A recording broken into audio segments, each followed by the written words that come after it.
think for mobile payments, you can't even talk about mobile payments without mentioning the two big ones in China, both WeChat Pay and Alipay. I think a lot has been said about them already, but in terms of scale, ecosystem that they've created, their use cases, how deeply embedded they've become within the society of China, both of them, both Alipay and WeChat Pay, nothing else even comes close. I know there are other competitors out there in Southeast Asia. In fact, you have good implementation, say, Coins PH in Philippines, which is doing quite well now. You have, say, GrabPay, which is also growing within the Southeast Asia region. Now, all of them are following the model which has been already set by those two giants, Alipay and Tencent in their mobile wallet. So you can't even mention mobile payments without talking about those two. Those two have to be the ones to be mentioned. The first thing, I think, and the most important thing they need to do is make sure that they have a outstanding user interface, that the number of swipes to get to payments is as minimal as possible, that they get security done right. But I think those are things which over time can generally be normalized by most of the players within the industry. Over time, technology just kind of normalizes. I think the most important thing is building out that partnership, building out the number of places in which you can actually spend those credits that you've topped up your wallet with or whatever. If you look back at the history of credit cards and the brands that exist within credit cards, now today we have Visa, we have MasterCard, in some cases we may have Amex. Okay, there are also other brands like Discover or JCB, or the Japanese ones, or just say Visa and MasterCard. If you look back in the history of credit cards and you see how many different brands emerged before the situation that we have today, you see there were dozens of brands which emerged back in the days in the US.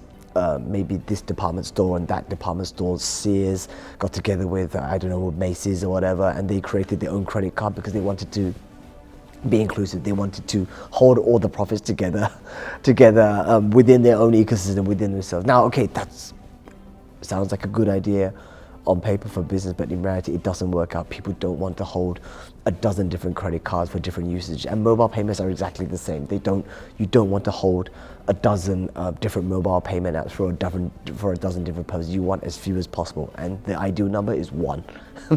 Actually, okay. So by building those closed ecosystems where you do not partner with others, that's a recipe for failure, and that's something which governments even have realized now.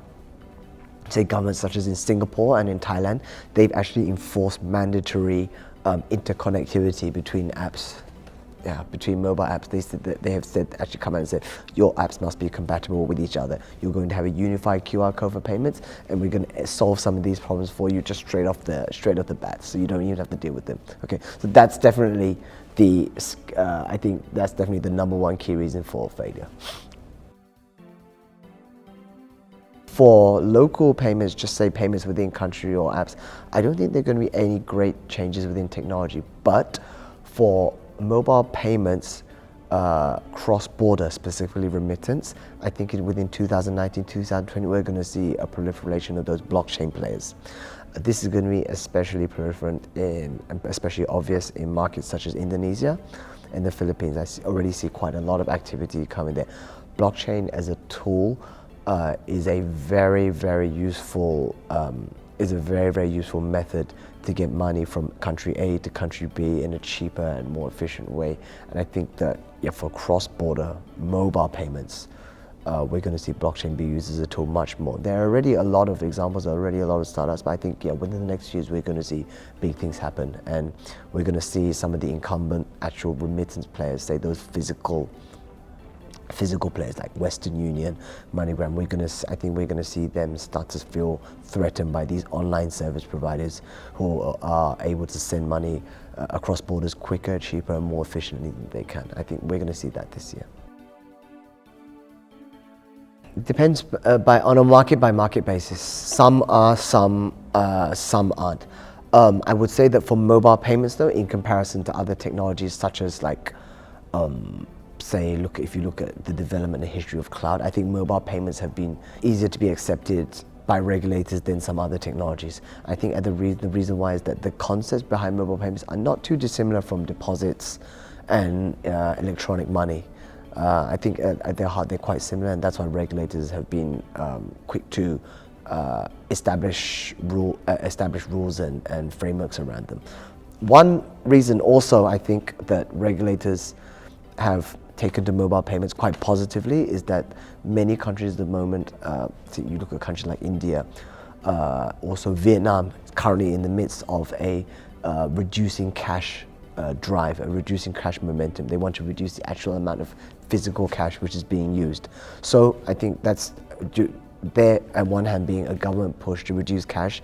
On the other hand, you have these private operators who are promoting tools which can reduce cash, i.e. mobile wallets. I think these two have come together, and I think governments have said, hey, this is a very, very good tool for us to reach out. Hey, why not let's work with them, and work with them by making it clear what the regulations are regarding mobile wallets. Just make it clear for them.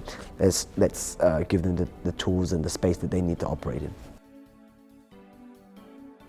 Our own theory at IDC for the situations and the markets in which mobile payments will be useful and which mobile payments have the potential to thrive are markets which currently have high smartphone usage and low credit card and debit card penetration, and also low levels of banked people. I don't think the markets like Hong Kong or Singapore are ultimately going to be where mobile payments are going to thrive. It's going to be markets like Indonesia, Philippines, perhaps Thailand, where there's real use cases for mobile wallets, i.e. people want to make payments, but the only current option is cash. Okay, in those markets, then you have a real opportunity there to move these people who are currently using cash, to move them onto a wallet-based system. The drivers for that would be, I think, e-commerce. Okay, e-commerce being an important factor. So having a wallet where you can pay for e-commerce purchases is definitely a big plus point for that.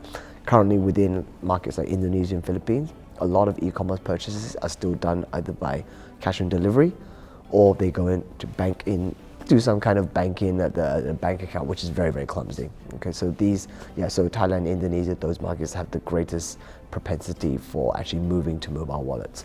But in that case, if you're operating a mobile wallet in a market which is already very crowded, if you do not have a very strong product portfolio which can create partnerships with the